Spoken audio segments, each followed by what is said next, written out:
this is BS. This is BS. Why are we here? I am gonna call corporate. Who the hell gave this guy a video camera? Welcome, I guess, into another edition of BSing with Big Nate. Good luck.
That was Fire Follows with Glass Grenade here on BSing with Big Nate. And you know how we do this thing?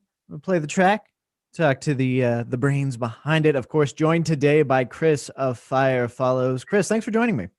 No problem, man. Good to be on. Thank you. Okay, so in doing my research and prepping for this, we'll talk about Glass Grenade here in a second, but I kind of want to get your background as a musician first and foremost, because it seems like you kind of do a little bit of everything. Yeah. Fire Follows. So how'd you start? How'd you get involved? And what's the story? Yeah, for sure. So Fire Follows originally was just me, sitting at the studio, like everything gets produced right in here. So songs usually start with keys or guitar and then just build them out with drums. And it was a solo project kind of from the get-go. And to some extent, at least on the production side, it still is that. But on this last EP, it's hard rock metal music, right? So if you're ever going to perform it, you've got to have a band. And Emily, who plays drums, supports now, and Tim Junker, who does the secondary vocals, some of the rap stuff. I've known both of them forever. Tim, I've known since I was like 13 years old. So we've worked on some stuff in the past, but it's been a minute. And on this one, I thought, man, I got so much open space on these new tracks. Not quite sure what we're going to do with the next EP. Let's get them in here. Let's get, their influences and their take on it. And I don't know. I think it turned out pretty well, man. I think it did as well. And that's actually what I want to talk about is this Glass Grenade. First, I love the track, and there's a harmony, like you said, that the initial vocals and the secondary vocals, like the switch between melodic vocals to the screaming. I think it creates a really full sound and a full experience. Yeah. So When you're putting something like that together, what's the process? So, um, first of all, you're absolutely like, so Tim does all the vocals and the verses, and then he's got basically what would be like the lower harmony part in the chorus. And the way he hears harmony is so different than the way I hear it. So, like with this song, basically all the instrumental was built out. I had the chorus essentially put into place. The pre-chorus is where I'm doing the screaming. But I wanted to leave those verses open because Tim has this really soul kind of gospel oriented background. And he's done a lot of like a cappella stuff in the past. So as long as I've got like a lot of space in the parts where he's going to come in, it just frees him up to sort of do what he does, which is really cool, unique gospel kind of vocal styling, but it's also that sort of different harmonization where you move out of that, which can be a little bit more dissonant, into kind of a more traditional harmony style chorus, and it creates this really cool blend between the two. I think you're absolutely right. It sounds very full to me. This is kind of the future of metal. I hope so. Obviously, a lot of influences that you draw from, but I think it sounds very full, and it doesn't sound. A lot of the times, like if you go back, you listen to like hair metal, anything out of the 90s, like it's all very dated. This to me doesn't sound like it's going to be dated. It's going to hold up. And I think a lot of that may be the ability to produce music more digitally now and kind of create a fuller sound. But I think you've got a track here that's pretty timeless. I can't remember exactly where it was, but they're calling Glass Grenade the potential anthem of 2021. Yeah, saw that, man. That's pretty cool. And I want to talk about the emotion behind the track because there's a lot going on here. So where's that track come from? Honestly, it's kind of crazy the way it worked out. So did you read the little write-up on it, or have you had a chance to kind of dig in? Okay. So it's the chorus, I put this in one of the reviews. The last 4 lines of the chorus is, "I let you down so many ways. Your heart feels like a glass grenade." And it's this idea that especially inside of like an intimate relationship, if you've got like a betrayal of trust or some kind of issue that happens where one party has done enough damage where the other is in this incredibly vulnerable position, and it just feels like that's kind of the metaphor that kept coming to my mind when I was trying to put it together. It's like it's the heart's this glass grenade, right? It's this thing that's fragile, and if it does break, look out, right? Like the collateral damage can be bad, and so that's kind of the ethos behind it, I suppose. I like that emotion. I like that introspection. To me, at least from my experience, hard rock has a long history of like a lot of false bravado, and I see that we're kind of moving more in an introspective direction as a genre. So I'm a big fan of that. The lyrics coming from the heart, and I think that's pretty damn fantastic. There's also a music video you guys shot to go along with it, and I gotta ask, where was that shot? Because it looks like just an empty warehouse. How does one find that? Oh, good question. So Creation Films is the video group that did it for us. They're out of Denver, Colorado. And Jason, who he basically is Creation Films, he's done all the music videos so far for Fire Follows. I think that was our 3rd one that we've done. I have no idea how he found that. He's just been doing this long enough that he's got all these cool spots.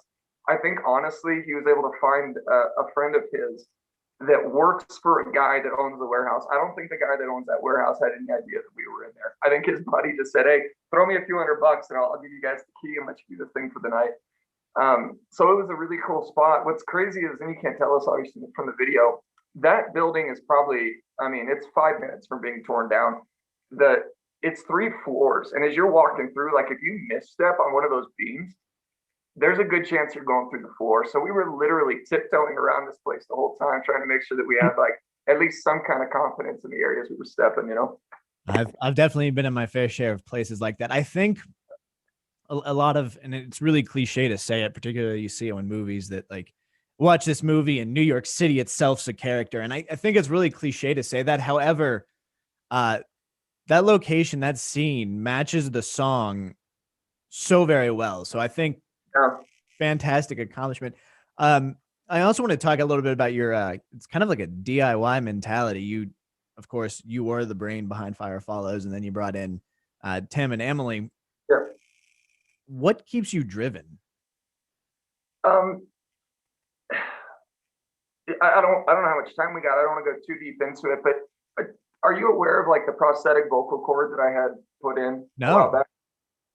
So, and I've got some videos online about this. I need to actually sit down and do like and put it on like the Fire Follows channel, do like a really comprehensive video. But super long story short, a little bit over 10 years ago, I was doing the same thing, singing for a hard rock band, and I paralyzed my right vocal cord.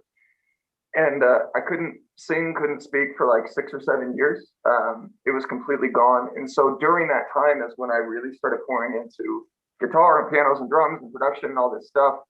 And I didn't know if I'd ever get the voice back, right? But I wanted to at least kind of stay involved. And then they ended up doing a bunch of surgeries. The last one left like a partial prosthetic in this right cord, and it's taken, I don't know, 5 or 6 years of like rehab to rebuild it and relearn how to sing. But that's it, man. Like I've been at this for so long, and I lost so much time because of that.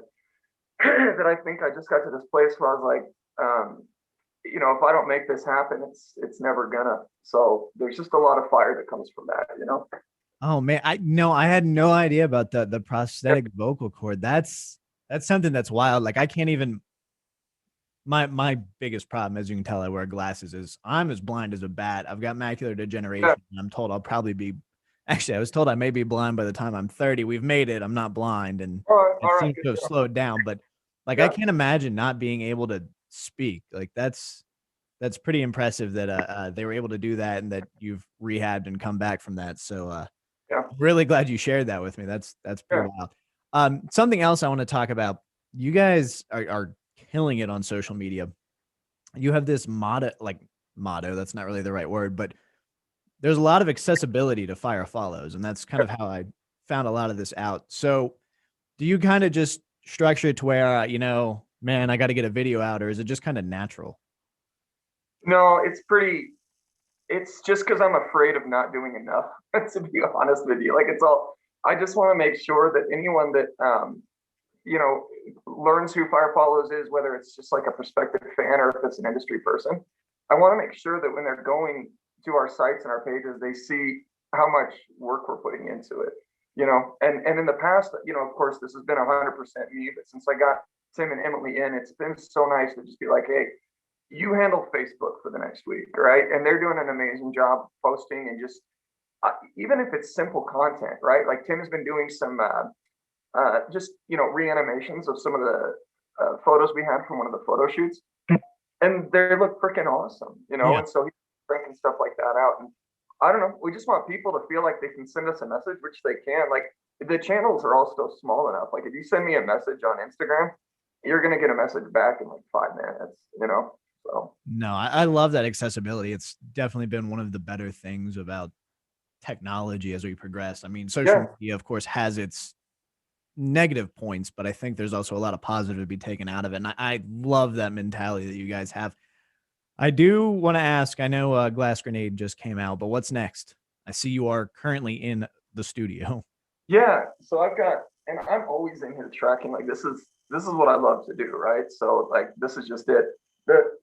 I'm working on, I think it's going to be a 3-song EP next, and we're going to have, it's going to be a good blend of everything. There's going to actually be more piano focused parts on the new one, like a lot of just breakdown, like for like a lack of a better word, just like pretty almost orchestral kind of movement in between the metal stuff.